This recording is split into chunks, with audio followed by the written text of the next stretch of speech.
একজন ব্যক্তি 10 বছরের বেশি প্রধানমন্ত্রী পদে দায়িত্ব পালন করতে পারবেন না। সংবিধানে এমন বিধান যুক্ত করার বিষয়ে একমত হওয়ার সিদ্ধান্ত নিয়েছে বিএনপি। পাশাপাশি সংস্কারের আরেক মৌলিক বিষয় সাংবিধানিক বিভিন্ন প্রতিষ্ঠানে নিয়োগ দেওয়ার জন্য জাতীয় সাংবিধানিক কাউন্সিলের মতো প্রতিষ্ঠান গঠনের সঙ্গে দলটি একমত নয়। এটিকে সংবিধানের সঙ্গে সাংঘর্ষিক বলে মনে করছেন বিএনপির শীর্ষ নেতারা। 24 জুন মঙ্গলবার রাতে দলের স্থায়ী কমিটির বৈঠকে এই সিদ্ধান্ত নেওয়া হয় বলে বৈঠক সূত্র থেকে জানা গেছে।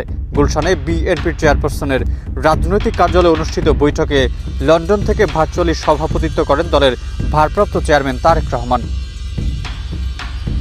জানা যায়, বৈঠকে সালাউদ্দিন আহমেদ সংস্কার বিষয়ে জাতীয় ঐক্যমত্য কমিশনের সঙ্গে গত কয়েকদিনের আলোচনার বিষয়ে রিপোর্ট তুলে ধরেন।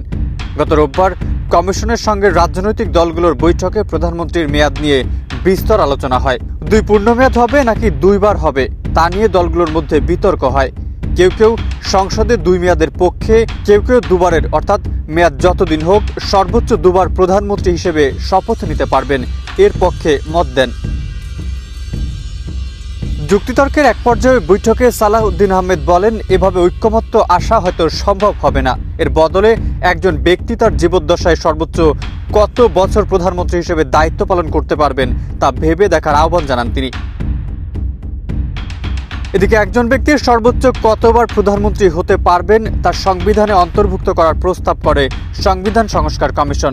প্রস্তাবে বলা হয়, এক ব্যক্তি সর্বোচ্চ 2 বার প্রধানমন্ত্রীর দায়িত্ব পালন করতে পারবেন। জানা গেছে, মঙ্গলবার রাতে স্থায়ী কমিটির বৈঠকে এটি নিয়ে বিস্তর আলোচনা হয়েছে। দলটি সিদ্ধান্ত নিয়েছে, একজন ব্যক্তি সর্বোচ্চ 10 বছর বা 2 পূর্ণ মেয়াদ প্রধানমন্ত্রী পদে থাকতে পারবেন। এছাড়া বিএনপির সিদ্ধান্ত নারীদের জন্য 100 আসন। এছাড়া সংসদে উচ্চকক্ষের সদস্য সংখ্যা 100 জনের বিষয়ে বিএনপি ইতোমধ্যে একমত পোষণ করেছে। প্রধান বিচারপতির নিয়োগের ক্ষেত্রে জ্যেষ্ঠতম 2 জনের মধ্যে যে কোনো একজনকে নিয়োগের বিষয়ে একমত হয়েছে দলটি। মেহেদী হাসান, বাংলা নিউজ 24।